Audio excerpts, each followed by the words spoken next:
In this video, I'll show you how to change your LinkedIn profile picture. If this guide helps you, please consider subscribing and giving this video a like so others can find it too. Okay, so the first thing we're going to do is to head to linkedin.com. You're going to sign into your account. Once you do, you're simply going to go ahead and open your profile.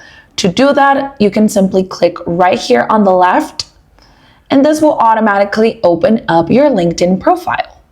To change your profile picture, simply click on your current picture and then select Edit, and then select Add a Photo. LinkedIn gives you two options. You can either take a selfie using your computer camera or your phone in case you're using that, or you can upload a picture.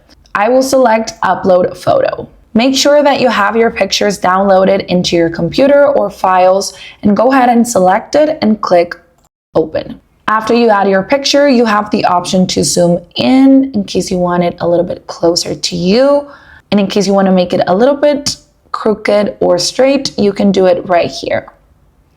If you want to add any filters to your picture, you can also do that by clicking on Filter, and then you can add different options and play around with your picture. But honestly, I think for LinkedIn, the simple, the better. But go ahead, make it your own and do as you wish. Once you're done with your picture, just go ahead and click on Save Photo, and that's it. Now you have a new profile picture on LinkedIn. Hope that helps.